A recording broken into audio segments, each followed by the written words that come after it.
Jadi sebenarnya gerakan coblos itu sudah muncul tahun 77. Sistemnya salah, tokohnya buruk, dan itu sudah berjalan selama satu generasi dari 2004 hingga 2024 kemarin. Secara akademik, peningkatan jumlah DPT atau penurunan jumlah DPT tidak bisa diterima secara akademik. Ini konkret. Jawabannya adalah DPT fiktif. Puncaknya adalah perubahan Undang-Undang Dasar dari tahun 99 ke 2002.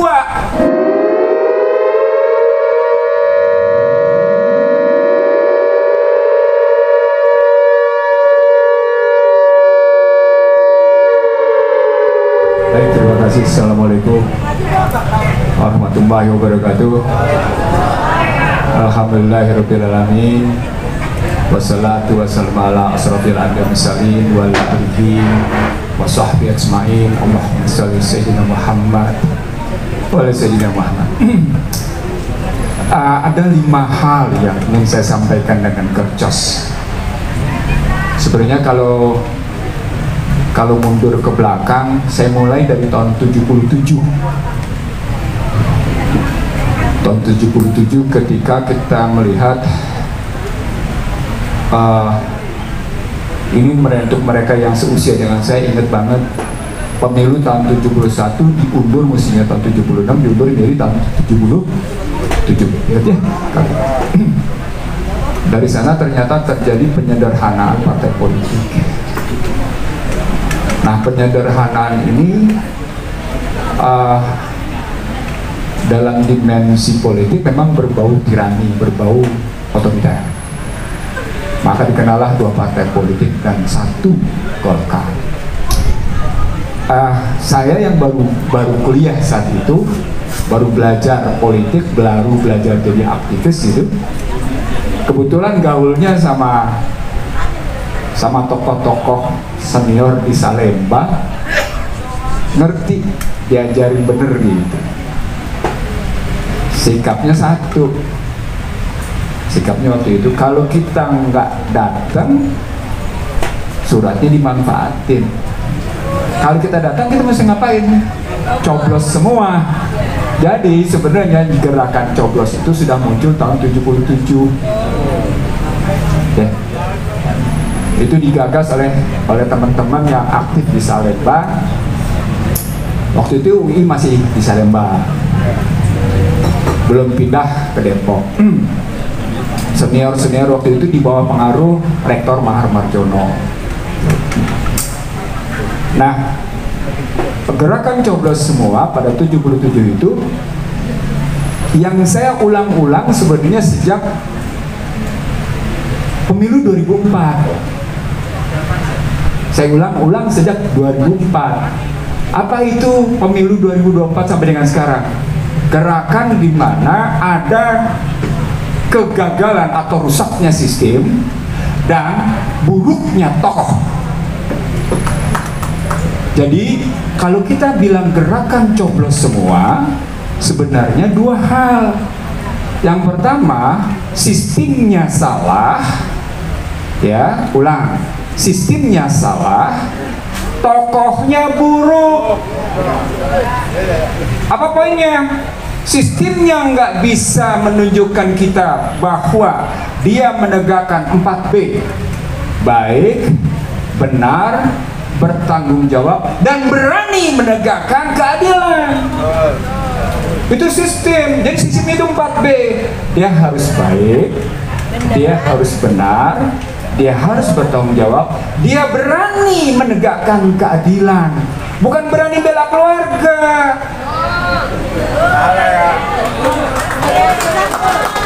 Bukan bilang anaknya nebeng, hukum berlaku sama di depan semua. Anaknya boleh bilang nebeng apaan? Kalau pakai dulat lo bilang nebeng, otak lu gimana? Kan yang enggak aja gitu mikirnya. Itu artinya logika normatif konstitusional bahwa semua warga negara mempunyai kedudukan yang sama di depan hukum dan pemerintahan. Argumen-argumen desepsi, argumen-argumen yang sesungguhnya palsu. Itu menggambarkan bahwa sistem rusak. Kalau sistem rusak pasti aktornya buruk. Dan itu sudah berjalan selama satu generasi, dari 2004 hingga 2024 kemarin. Nah, saya tadi Ratu udah membuktikan dengan hukum. Saya ingin membuktikan dengan angka. Seperti biasa mainan saya di angka. Mari kita mulai dulu dengan perubahan jumlah penduduk dan jumlah pemilih tetap. Ulang ya. Logikanya adalah ini kan kalau pemilu kita pasti bicara 5 hal. Sistem pencoblosan, sistem pemungutan suara, dan bagaimana pencoblosnya, siapa penyelenggaranya, bagaimana badan resolusinya, dan kemudian sistem apa yang dipakai dulu. Pasti 5 hal dalam pemilu. Saya ingin ringkas aja. Sejak 2004 sampai dengan 2024 tidak terjadi relasi yang sangat signifikan. This is talking about data, this is talking about number. Ini bicara tentang data, ini bicara tentang angka. Yang saya ambil dari 3 pihak. Saya ambil dari Kementerian Dalam Negeri, Dukcapil, satu ya. Saya ambil dari KPU, saya ambil dari BPS.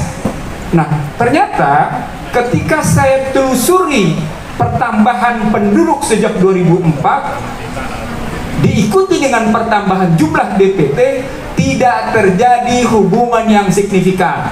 Dalam bahasa yang sederhana, secara akademik, peningkatan jumlah DPT atau penurunan jumlah DPT tidak bisa diterima secara akademik. Contoh.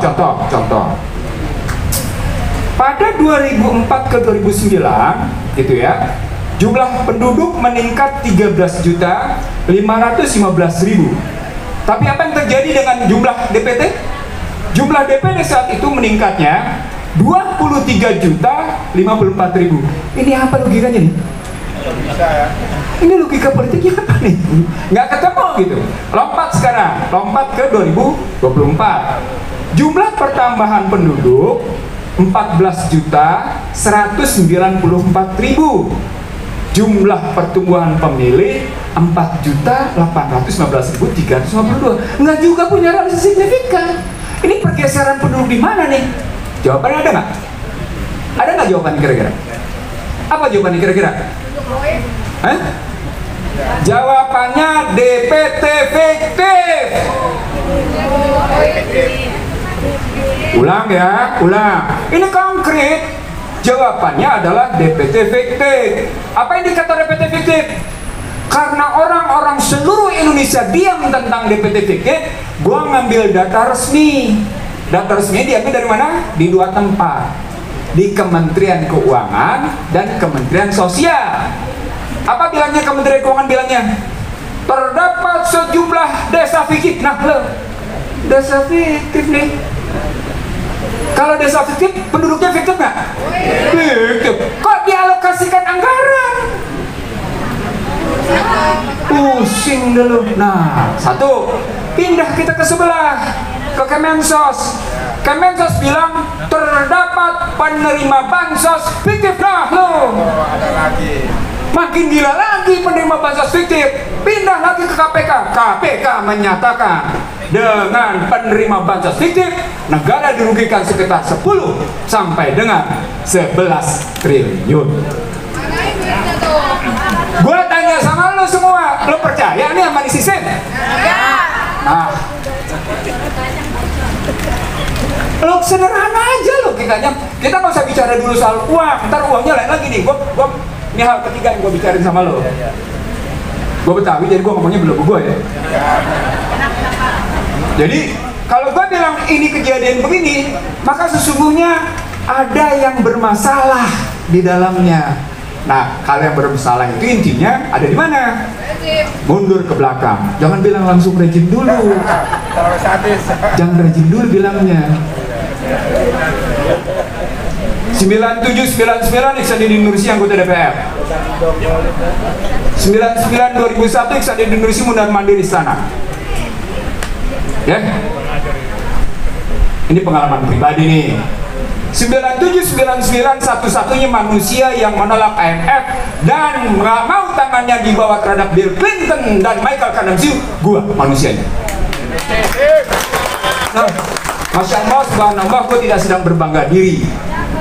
Jujur, ini bukan dalam rangka berbangga diri, ini tidak dalam rangka ujub, ini tidak dalam rangka ria. Ini dalam rangka kulil haqqa walau kana murad. Rabbana ma khalaqta hadza batilan subhanaka faqina azabannar. Jadi ada tuntunan agamanya bersikap begini. Apa poinnya? Lu ditaruh otak lu, harkat martabat lu di bawah ketiaknya, di bawah telapaknya IMF dan World Bank. Puncaknya adalah perubahan Undang-Undang Dasar dari tahun 99 ke 2002. Paling gegap gempitanya adalah di pasal 6A ayat 2. Apa itu pasal 6A ayat 2? Presiden dan wakil presiden diusulkan oleh satu partai politik atau gabungan partai politik yang dipilih langsung dalam pemilihan umum. Sekarang gue tanya balik, dari rumusan kayak gini pertanyaan besarnya, emang partai politiknya benar? Gue tanya balik, benar jawabnya biar semangat. Emang partai politiknya benar? Agak. Ilmu politik bilang partai politik sejak 2004 hingga sekarang menunjukkan kegagalan peranannya. Nah, kalau dia gagal dalam peranannya, kira-kira dia benar nggak dalam mendidik kadernya? Apa indikatornya? Apa alat ukurnya? Dia ngusulin orang lain yang bukan dari kadernya. Itu artinya rusak sistem pendidikan kader. Itu artinya rusak sistem mobilitas vertikal. Lebih dahsyat lagi ketika partai politik bermuatan atau berjiwa dinasti keluarga. Karena itu setiap pemilu gua bilang, tadi Bin dengan bangga nyebutin Vox Populi, Vox Day. Gua bilang bukan soal Vox Populinya kalau tulisan gua. Ada yang lagi belanja suara Tuhan. Ngerti maksudnya? Ya. Kan lo bilang suara rakyat suara Tuhan. Suara rakyatnya dibeli, berarti yang dibeli suara siapa? Suara Tuhan. Pilkada kira-kira belanja suara Tuhan nggak? Emang bisa suara Tuhan dibeli? Lu ditipu lagi di situ. Lu sederhana logikanya. Ada logika yang nggak beres dalam sistem. Udah ya, sekarang kita pindah ke angka. Ini baru bicara sistem aja udah kayak gitu. Karena kita nanti yang ketiga, yang keempat, kelima baru kita bicara tokohnya. Rahma minta maaf sebentar. Ini cuma bicara angka untuk membuktikan bahwa sejak 2004 hingga sekarang yang terjadi adalah penghisapan dan pemiskinan struktural lewat sistem politik. Ulangi.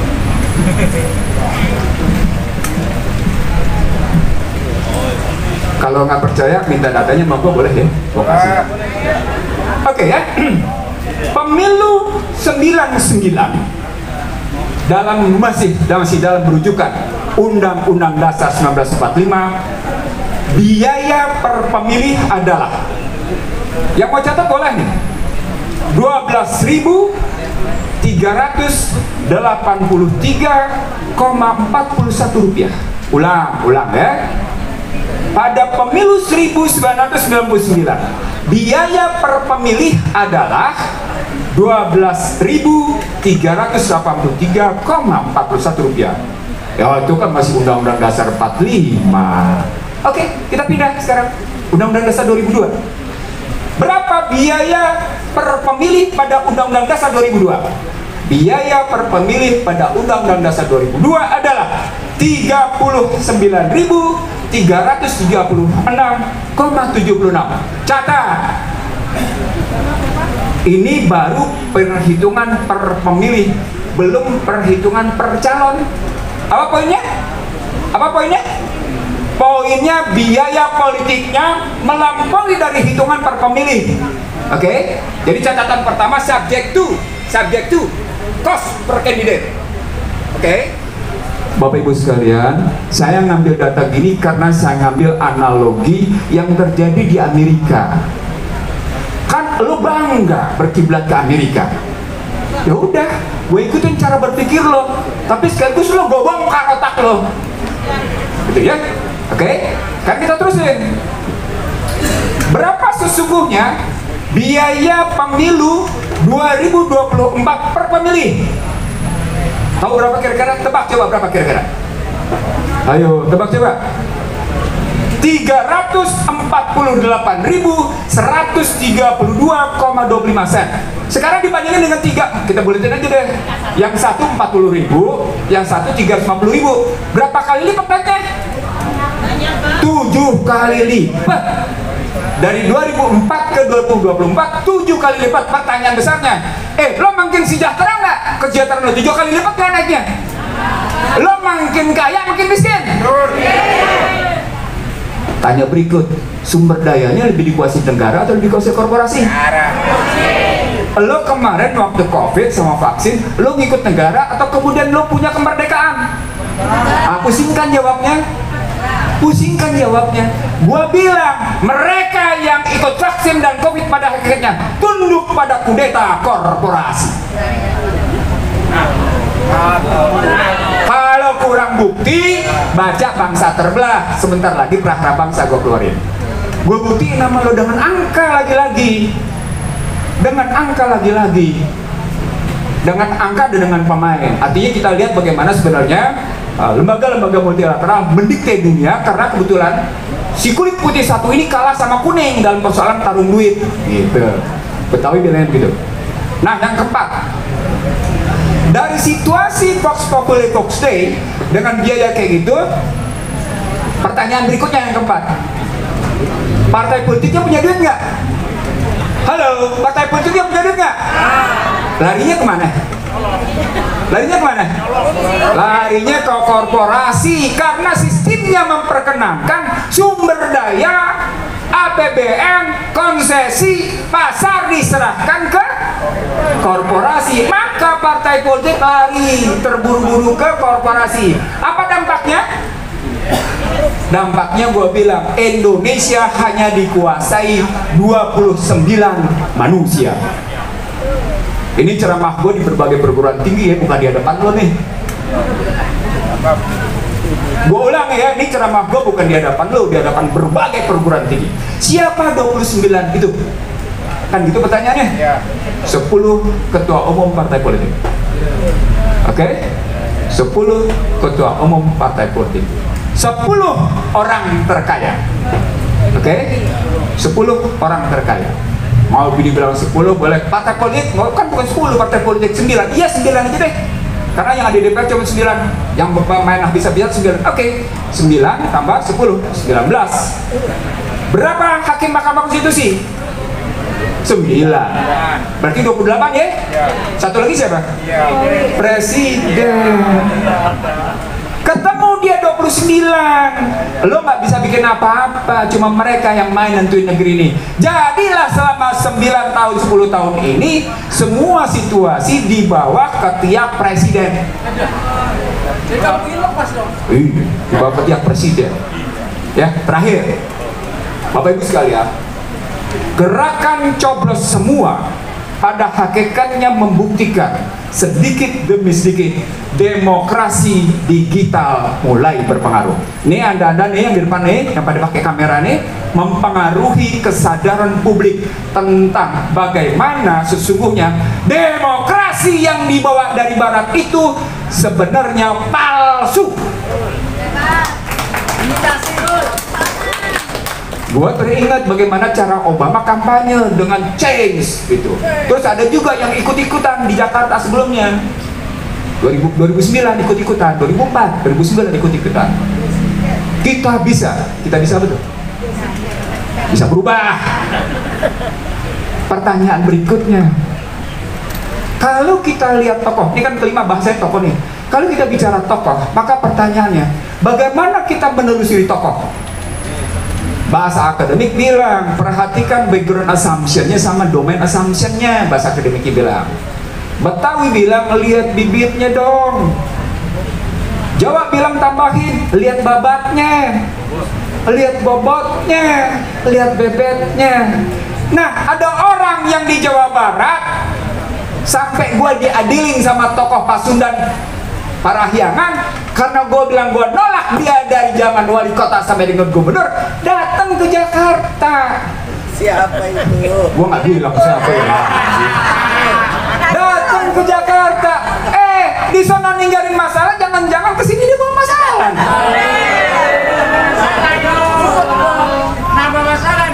Ada orang bilang, wah hebat kota Bandung, tamannya berwarna, iya, bisa arsitekturnya cahaya, bukan keindahan kejiwa.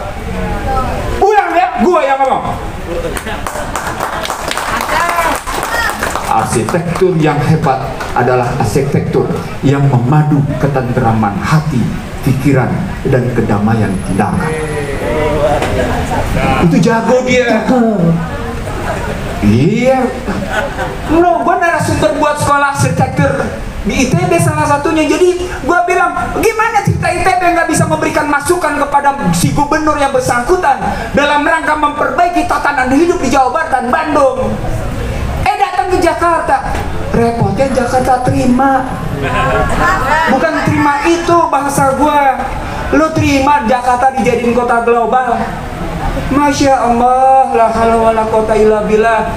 Kalau lu terima Jakarta jadikan kota global, lu bersedia diri dihisap dan dieksploitasi oleh kekuatan global. Bahasa global itu gitu. Itulah Sustainable Development Goals.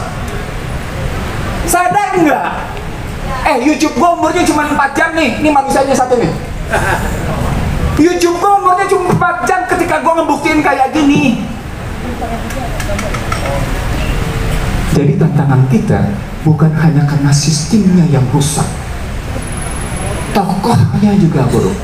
Muncul lagi tokoh, jadi anggota DPR nggak jelas, jadi menteri juga nggak jelas, ngapain? Paling tidak kan ada, kan tadi gue bilang ada persoalan background assumption sama domain assumption. Artinya kita mesti jelas nih orang siapa gitu. Terakhir, ada yang coklat, agamanya beda. Kebetulan kampanye soal COVID, soal vaksin. Kita lupain deh soal agamanya. Isunya dia benar nggak? Isunya dia benar nggak? Bener. Isunya dia bener. Ngapain Budi Gunadisadikin, Menteri Kesehatan, mesti tanda tangan Bill Gates, Melinda Foundation, sementara menurut The Times London dan Wall Street Journal kebijakan mereka adalah population shrinking. Jawab. Jawab. Teman-teman sekalian, ini tantangan besar buat masyarakat Betawi. Lu tuh sedang dibodohin, berhenti dibodohin.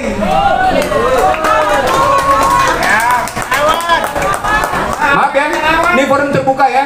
Siapa aja lah berkuasa, gue sendirian gue lawan. Ayo. Tapi ngomongnya akademik, jangan ngomong kekuasaan. Ngomong kekuasaan gue nyerah. Tapi ngomong akademik, nggak 1 milimeter pun gue mundur. Nggak 1 milimeter pun gue mundur. Enggak. Barat, si Amerika yang jadi kiblat itu sekarang aja udah kepusingan. Masyarakatnya butuhnya fentanyl, butuhnya kentamin. Lo tahu nggak fentanyl apaan? Lo tahu nggak kentamin apaan? Buset dah. Betul bilang buset dah. Itu masyarakat udah kayak zombie. Ya Allah ya Tuhan, 6,9 triliun dia tidak bisa atasi apa-apa. Dalam ceramah gua, 1 abad mereka gagal berkuasa di panggung dunia. 1 abad mereka gagal, dan lu mau ngikutin jejak mereka yang gagal itu. Itu keinginan gua hadir di sini. Watawasau bil haq, watawasau bil sabr. Please, lu jangan ikutin ajaran yang merendahkan harkat martabat lu. Jangan ngikutin ajaran yang merendahkan kemanusiaan yang tidak berpola tangguh. Dalam sejarah umat manusia, nah kemarin nih ada yang bangga nih, tanda tangan MOU antara Taman Suropati sama London. Dia bilang, saya ingin tahu bagaimana Indonesia bicara tentang peranan wanita dalam berbagai segi. Saya ingin peranan wanita makin hari makin meningkat. Kampanye simbolik torture tuh. Kampanye simbolik torture tuh. Tapi semua orang diam. Bahwa sesungguhnya sama seperti tamu kemarin. Ada tamu tanggal 5, tanggal 6 ngatur si mayoritas utama. Hah? Dan lu diam. Gue nggak sedang ngebakar, gue cuma ingin menyatakan pentingnya mempertahankan harkat martabat tanpa mengganggu harkat martabat manusia yang lain. Itu kata kuncinya. Nah, kalau gue demikian bersemangat, tidak lain tidak bukan, tidak ada orang lain yang bisa menolong dirimu kalau diri lu sendiri nggak bisa menolong. Ku anfusaku wa ahlikum nar. Dan itu hanya terjadi ketika kita bisa wa'tasimu bihabillah jami'an wala tafarraqu. Dan itu hanya bisa terjadi ketika kita bilang ya ayyuhalladzina amanu ittaqullaha haqqa tuqatih wala tamutunna illa wa antum muslimun. Yang tengah-tengahnya adalah ya ayyuhalladzina amanu in tansurullaha yansurukum wa yusabbit aqdamakum. Ketika lu tidak bisa melakukan itu semuanya, yakinlah harkat martabat lo rendah. Ulang, ini janji Allah, bukan janji siapapun, tapi ini janji Allah.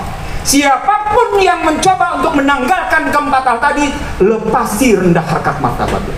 Assalamualaikum warahmatullahi wabarakatuh. Waalaikumsalam warahmatullahi wabarakatuh. Luar